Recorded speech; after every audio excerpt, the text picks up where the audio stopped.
In the midst of the Great Depression, cereal manufacturer Kellogg's switched to a shorter 6-hour day, and this continued a trend that seemed inevitable. People would work less and less.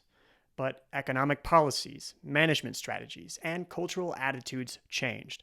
The story of the rise and fall of Kellogg's 6-hour day is a microcosm of these changes, as well as of our attitudes about the roles of money, leisure, work, and women and men. This is Love Your Work, and I'm David Cadavy.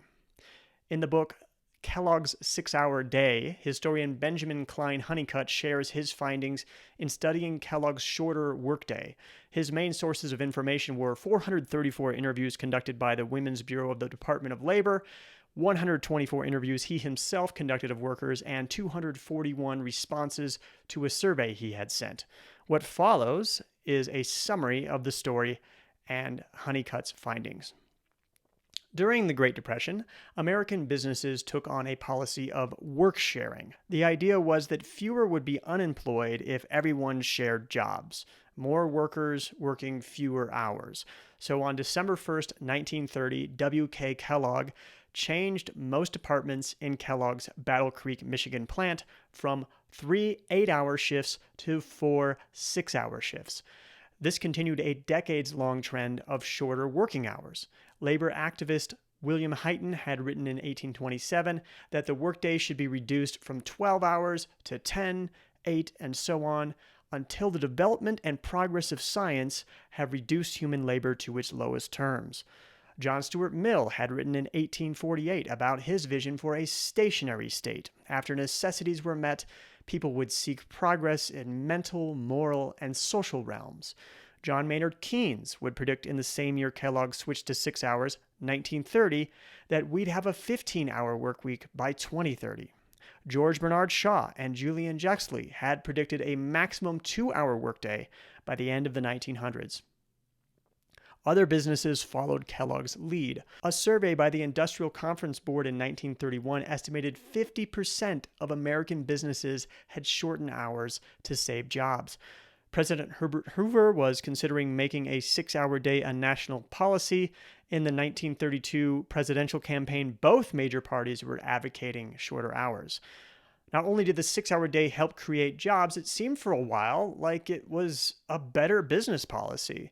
Forbes called it the topic of discussion in the business world. Business Week concluded it was profitable. The New York Times called it a complete success.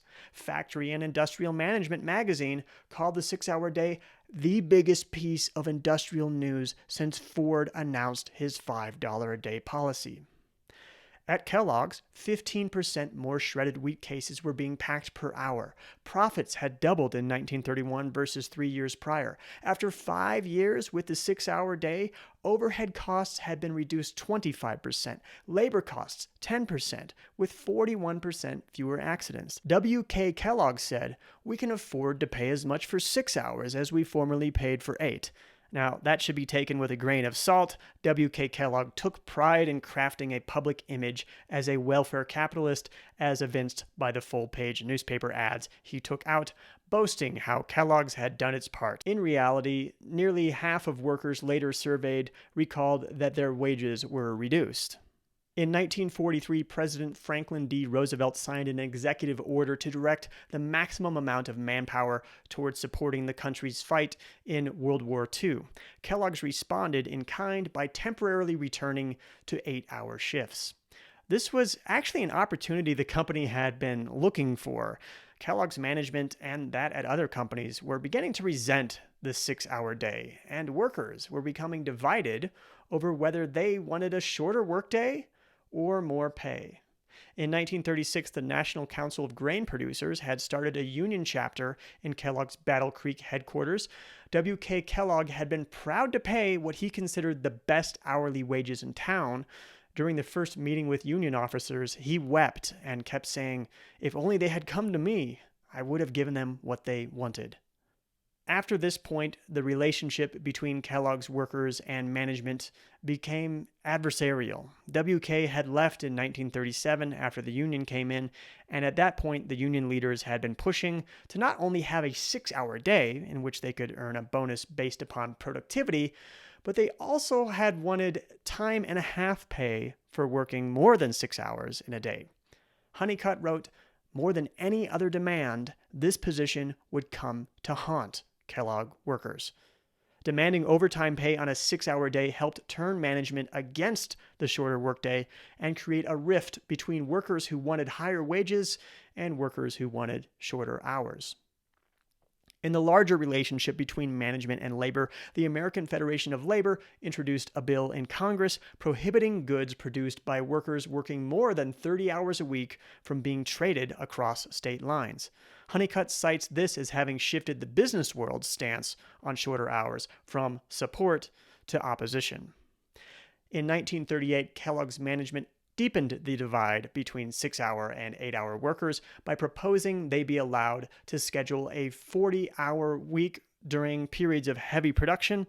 Overtime became available instead of a productivity bonus. Senior workers had priority access to overtime, and so they lost interest in the productivity bonus. So in the early 1940s, before the war, worker opinions were shifting to view shorter hours not as a benefit, but as instead an exploitation of workers, making them bear the brunt of fighting unemployment. And Kellogg's was actively campaigning against shorter days, asking workers to consider how much more they would make working 8 hours. Meanwhile, the business world was shifting from a scientific management philosophy to a human relations management philosophy. Scientific management practitioners were obsessed with efficiency, but human relations management practitioners were more interested in imbuing work with joy and meaning, making work its own reward. The Human Relations Management School envisioned that as work brought satisfaction, engineers and scientists would lead society into an orderly world where desires met obligations, consumption met production, and work and leisure merged. According to Human Relations Management, time away from work and consumption was a relic of an illogical past. Instead of work becoming obsolete, giving way to more freedom, work would become the center of life and help us ascend Maslow's hierarchy. After the war, many departments resumed 6-hour shifts, but 6-hour workers slowly lost their beloved shorter shifts over the following decades. Central to this struggle was how workers viewed leisure. Kellogg's workers had previously voted to essentially buy shorter working hours, being paid less overall in exchange for more leisure time. Employees used their time to improve their homes, go hunting, and grow and can food in their gardens and spend time volunteering in their communities. But slowly, workers became less interested in having time away from work. One explanation from a worker Honeycutt interviewed was people were now outsourcing all things they used to spend time on. One place they were outsourcing to was mass media. Sports had been such serious business amongst Kellogg's employees, they had hired semi-pro softball or basketball players to play on the teams. But why watch the company team play when you can watch pros on television? One former 6-hour worker bemoaned that even conversation had been outsourced to radio or television talk show hosts. The question 6 hours or 8 became a gender issue. Early on, both men and women were interested in 6-hour shifts. 3/4 of men voted for 6-hour shifts in 1937, but half of men were working 8-hour shifts by 1947. The 6-hour departments began to be referred to as girls' departments, doing women's work. Management also assigned sick and disabled employees to the 6-hour departments. Men who chose to work 6 hours were labeled sissies, lazy, or weird. Honeycutt's interpretation was that men were increasingly seeing work as a place for control and identity, that many hadn't known what to do with themselves after their shorter shifts. They didn't like spending more time at home and being assigned chores by their wives, or hearing what they considered to be gossip. As a result, men placed more importance on working longer hours, or at least appearing to. Honeycutt said men he interviewed commonly claimed to have gotten second jobs while they were working 6 hours. How often is commonly, he doesn't say, but he points out only 35% ever did get second jobs. This attitude, which we might today call toxic masculinity, extended into attitudes about leisure. When asked why they preferred longer hours, men spoke of necessity and used dramatic language, saying they had to keep the wolf from the door, feed the family, and put bread on the table. When Honeycutt pointed out to men who had been working in the 1950s that workers in the Great Depression had been willing to take pay cuts to have more free time, he says they got defensive, lectured him on the facts of life economically, called 6 hours nonsense or a pipe dream, or dismissed the question as silly. While Honeycutt's conclusions here are plausible, it really did seem like he wanted it to be true, and he didn't really present the men's attitudes scientifically. There's no mention of what earnings were relative to cost of living, no acknowledgement of what these men's roles might have been truthfully in the economics of their homes. There's not even a mention of how throwing thousands of young men into the meat grinder that was World War II, tasked with saving the world, might have affected their own perceptions of what was expected of them. Though he did present a story of one man who had found that the extra money he made going back to 8 hours was due to his ex-wife as alimony. In the 1970s, Kellogg's women worked with a local women's rights group who presented the case that 6-hour shifts were a sexist ploy meant to subjugate women. They demanded management allow women to have full-time jobs. Kellogg's posted notices in the plant claiming that to make pay comparable, they were opening up 8-hour departments to women. In doing so, they skirted the issue. The activists had wanted not just comparable hours, but comparable hourly pay. Workers who stuck with the 6-hour shift, who Honeycutt calls 6-hour mavericks, were about a quarter of the Kellogg's workforce from 1957 into the 1980s. The union worked according to a department-by-department vote on the length of the day, so long as the 6-hour workers didn't interfere with the union majority's strategy to try to get higher wages and more benefits.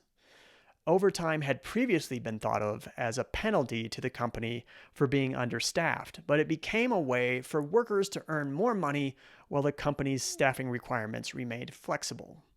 According to Honeycutt, with overtime instead of productivity bonuses, workers were less motivated and careful.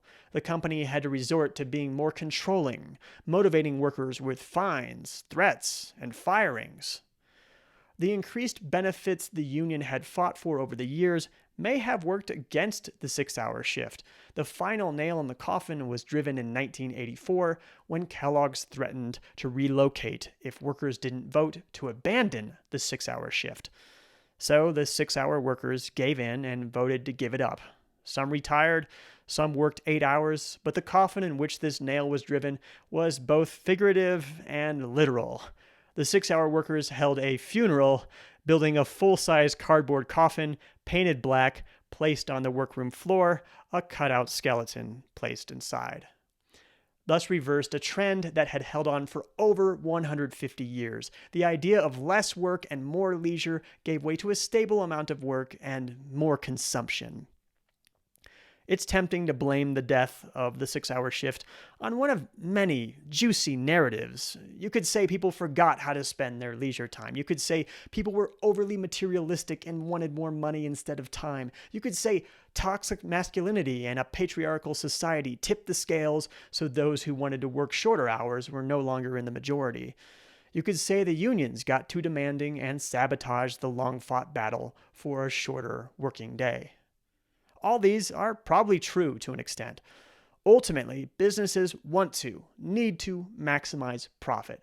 They have to offer benefits to employees to stay competitive. To offer those benefits profitably, they need more work from fewer workers. If you believe the efficient market hypothesis, if a shorter workday were indeed more profitable, some business would beat its competitors by offering one, and other businesses would follow suit.